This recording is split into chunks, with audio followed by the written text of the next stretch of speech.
চলতি বছরে নিজের জন্মদিনটা নীরবেই কাটিয়ে দেন শিক্ষাবিদ, সাহিত্যিক ও সমাজ সংস্কারক আব্দুল্লাহ আবু সাঈদ। তবে সেই নীরবতাকে যেন প্রাণ দিলেন দেশের স্বনামধন্য বেশ কয়েকজন লেখক ও প্রকাশক। আব্দুল্লাহ আবু সাঈদকে চমকে দিয়ে কথা আর আড্ডায় তারা উদযাপন করলেন জন্মদিন।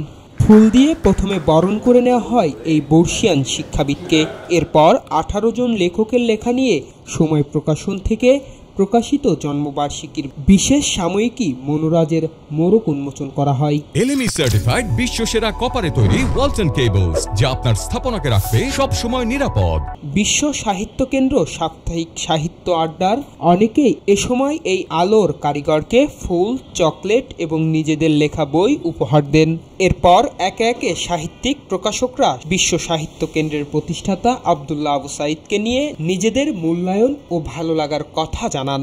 তিনি আব্দুল্লাহ আবু সাঈদ যে এইরকম একজন, এবং আমার কাছে নিজের কাছেই ছিলেন বহুমাত্রিক, যেটাকে বলে অবয়ব। কথা সাহিত্যিক ও খবরের কাগজের সম্পাদক মোস্তফা কামালও তার ভালো লাগার অনুভূতি ব্যক্ত করেন এভাবে। আমি ওই মেম্বার ছিলাম কিন্তু ওই লাইব্রেরি, এবং আমি নিয়মিত বই পড়তাম, এবং একটা সময় দেখলাম আমার বইও আপনার গাড়িতে আছে। সেটা দেখে তো আরো ভালো লাগা কাজ করেছিল, যে আপনি যেইভাবে সারা দেশে আলো ছড়িয়েছেন এবং যেই চেষ্টাটা আপনার, এটা সত্যি ঈর্ষণীয়। তা আমি যখনই একটু ওই চিন্তিত হয়ে পড়ি, তখনই কিন্তু আপনার কাছে ফিরে যাই। আপনার পরামর্শ আমার কাছে পাথেয়। এটা আমি সবসময় এটা মনে করি যে আপনার সুপরামর্শ আমাকে এই পর্যন্ত নিয়ে আসছে, এবং আপনার দিক নির্দেশনা। যখনই আমি একটু হতাশায় পড়ি, তখনই কিন্তু আপনার স্পিচ শুনি, তখনই আবার সাহস পাই। আপনি যেই আলো জ্বালিয়ে দিয়েছেন, সেই আলো অবশ্যই জ্বলবে।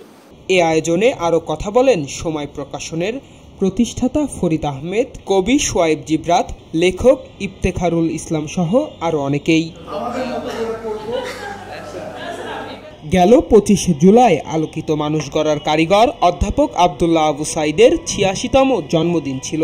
প্রতি বছরই তার জন্মদিন ঘিরে বিশ্ব সাহিত্য কেন্দ্রে থাকে বড় আয়োজন। কিন্তু 21 জুলাই উত্তরায় মাইলস্টোন ট্র্যাজেডির কারণে এবার জন্মদিনে কোনো উৎসব বা কেক কাটেননি আব্দুল্লাহ আবু সাঈদ, এবং তার ভক্তদেরও করা নিষেধ ছিল তার পক্ষ থেকে। এলো খবরের কাগজ, নিখাত, নির্ভীক, নিরপেক্ষ।